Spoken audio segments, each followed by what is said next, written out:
नमस्कार दोस्तों। आज की हमारी कथा है भगवान शिव और माता सती का अद्भुत प्रेम। आइए चलते हैं कथा की ओर। दक्ष प्रजापति की सभी पुत्रियां गुणवती थी, फिर भी दक्ष के मन में संतोष नहीं था। वे चाहते थे कि उनके घर में एक ऐसी पुत्री का जन्म हो जो सर्वशक्ति संपन्न हो। अतः दक्ष एक ऐसी ही पुत्री के लिए तप करने लगे। तप करते करते कई दिन बीत गए तो माँ भगवती आधा ने प्रकट होकर कहा, मैं तुम्हारे तप से प्रसन्न हूँ। तुम किस कारण से तप कर रहे हो? दक्ष ने तप करने का कारण बताया तो माँ बोली, मैं स्वयं पुत्री के रूप में तुम्हारे यहाँ जन्म धारण करूँगी। मेरा नाम सती होगा। मैं सती के रूप में जन्म लेकर अपनी लीलाओं का विस्तार करूँगी। भगवती आधा ने सती रूप में दक्ष के यहाँ जन्म लिया। सती दक्ष की सभी पुत्रियों में सबसे अलौकिक थी। देवी सती ने बाल अवस्था में ही कई ऐसे अलौकिक आश्चर्यचकित कार्य किए जिन्हें देखकर स्वयं दक्ष को भी विस्मयता होती रहती थी। जब देवी सती विवाह योग्य हो गई तो दक्ष को उनके लिए वर की चिंता होने लगी। उन्होंने ब्रह्मा जी से इस विषय में परामर्श किया। ब्रह्मा जी ने कहा, सती आद्या की अवतार है। आद्या अति शक्ति और शिव आदि पुरुष है।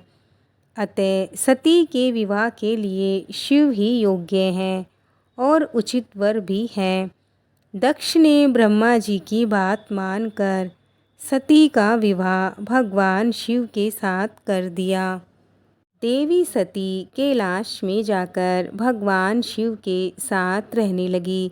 भगवान शिव दक्ष के दामाद थे, किंतु किसी वजह से दक्ष के हृदय में भगवान शिव के प्रति बैर और विरोध भाव पैदा हो गया।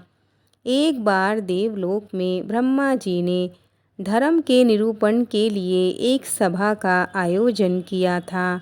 सभी बड़े बड़े देवता सभा में एकत्र हुए। भगवान शिव भी इस सभा में बैठे थे। सभा मंडल में दक्ष का आगमन हुआ। दक्ष के आगमन पर सभी देवता उठकर खड़े हो गए, पर भगवान शिव खड़े नहीं हुए। भगवान शिव ने दक्ष को प्रणाम भी नहीं किया। इसी कारणवश दक्ष ने अपना अपमान अनुभव किया। केवल यही नहीं, दक्ष के हृदय में भगवान शिव के प्रति ईर्ष्या की आग जल उठी। वे उनसे बदला लेने के लिए समय और अवसर की प्रतीक्षा करने लगा। एक बार देवी सती और शिव कैलाश पर्वत पर बैठे हुए वार्तालाप कर रहे थे। उसी समय आकाश मार्ग से कई विमान कनखल की ओर जाते हुए दिखाई पड़े। देवी सती ने उन विमानों को देखकर भगवान शिव से पूछा, प्रभु, ये सभी विमान किसके और कहाँ जा रहे हैं? भगवान शंकर ने उत्तर दिया, आपके पिता ने बड़े यज्ञ का आयोजन किया है। समस्त देवता और देवगणाएं इस विमानों में बैठकर उसी यज्ञ में सम्मिलित होने के लिए जा रहे हैं। इस पर देवी सती ने दूसरा प्रश्न किया, क्या मेरे पिता ने आपको यज्ञ में सम्मिलित होने के लिए नहीं बुलाया? भगवान शंकर ने कहा, आपके पिता मुझसे बैर रखते हैं, फिर वो मुझे क्यों बुलाने लगे?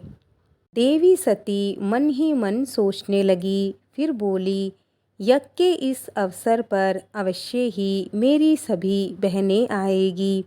उनसे मिले हुए बहुत दिन हो गए। यदि आपकी अनुमति हो तो मैं भी अपने पिता के घर जाना चाहती हूँ। यज्ञ में सम्मिलित हो लूँगी और बहनों से भी मिल लूँगी। भगवान शिव ने उत्तर दिया, इस समय वहाँ जाना उचित नहीं होगा।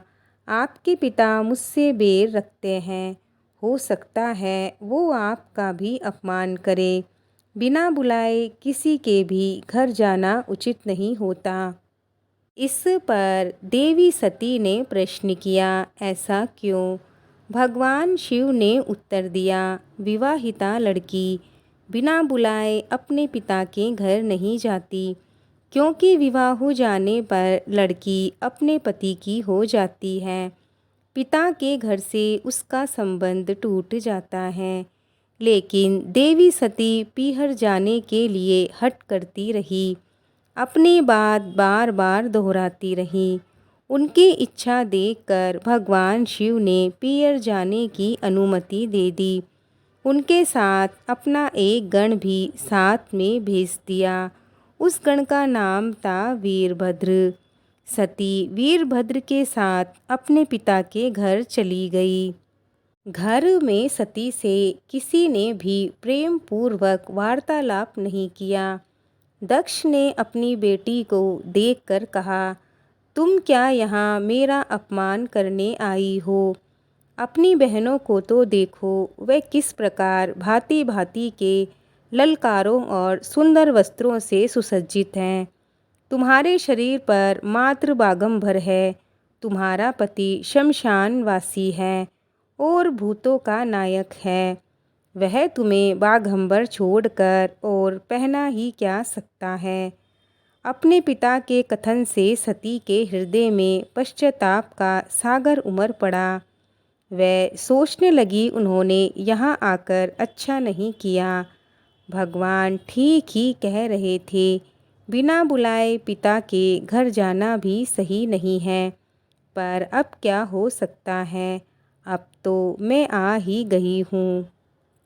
पिता के कटु और अपमानजनक शब्द सुनकर भी देवी सती मौन रही। वह उस यज्ञमंडल में गई जहाँ सभी देवता और ऋषि मुनि बैठे थे तथा यज्ञ कुंड में धूं धूं करती जलती हुई अग्नि में आहुतियाँ डाली जा रही थी। सती ने यज्ञ मंडप में सभी देवताओं के भाग देखे, किंतु भगवान शिव का भाग नहीं देखा। वे भगवान शिव का भाग न देखकर अपने पिता से बोली, यज्ञ में आपने सबके भाग बना रखे हैं, मेरे पति का भाग दिखाई नहीं पड़ रहा। कैलाशपति का भाग कहाँ है? आपने उनका भाग क्यों नहीं रखा? दक्ष ने बड़े गर्व से उत्तर दिया, मैं तुम्हारे पति शिव को देवता नहीं समझता। वह तो भूतों का स्वामी, नग्न रहने वाला और हड्डियों की माला धारण करने वाला है। वह देवताओं की पंक्ति में बैठने योग्य नहीं है। उसे कौन भाग देगा? देवी सती के नेत्र लाल हो उठे। उनका मुखमंडल प्रलय के सूर्य की भांति तेजोदीप्त हो उठा। उन्होंने पीड़ा से तिलमिलाते हुए कहा, ओहो, मैं इन शब्दों को कैसे सुन रही हूँ, मुझे धिक्कार है। देवताओं, तुम्हें भी धिक्कार है।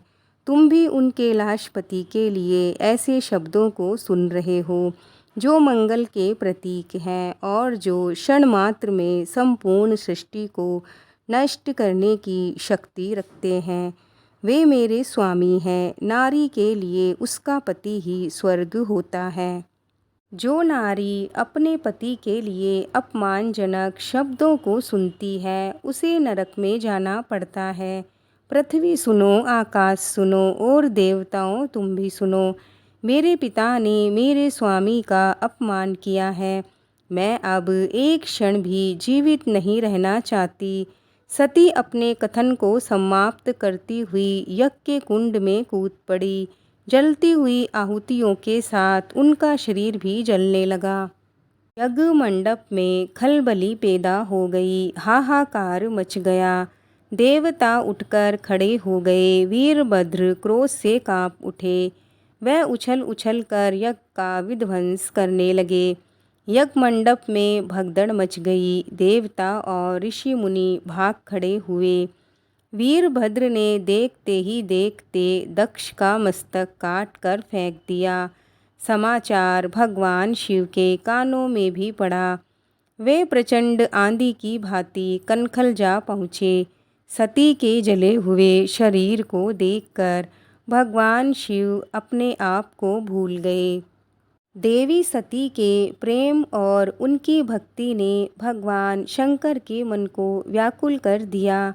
उन शंकर के मन को व्याकुल कर दिया जिन्होंने काम पर भी विजय प्राप्त की थी और जो सारी सृष्टि को नष्ट करने की क्षमता रखते थे।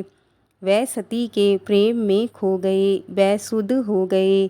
भगवान शिव ने उन्मत्त की भांति सती के जले हुए शरीर को कंधे पर रख लिया। वह सभी दिशाओं में भ्रमण करने लगे। शिव और सती के इस अलौकिक प्रेम को देखकर पृथ्वी रुक गई, हवा रुक गई, जल का प्रवाह ठहर गया और रुक गई देवताओं की सांसें। सृष्टि व्याकुल हो उठी। सृष्टि के प्राणी पुकारने लगे, त्राहि माम त्राहि माम। भयानक संकट उपस्थिति देखकर सृष्टि के पालक भगवान विष्णु आगे बढ़े। वे भगवान शिव की बेसुधी में अपने चक्र से देवी सती के एक एक अंग को काट काट कर गिराने लगे। धरती पर 51 स्थानों में देवी सती के अंग कट कट कर गिरे।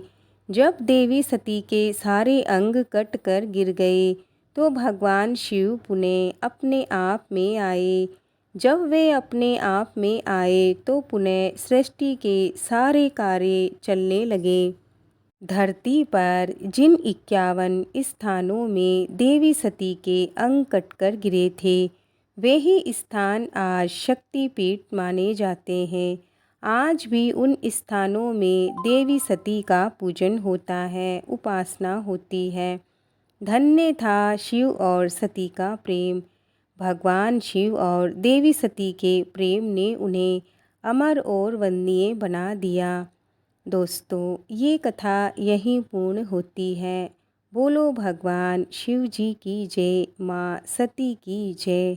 आपको आज की कहानी कैसी लगी हमें लाइक कमेंट करके ज़रूर बताएं। मिलते हैं और एक नई कथा के साथ। जय श्री कृष्णा, जय श्री राधे।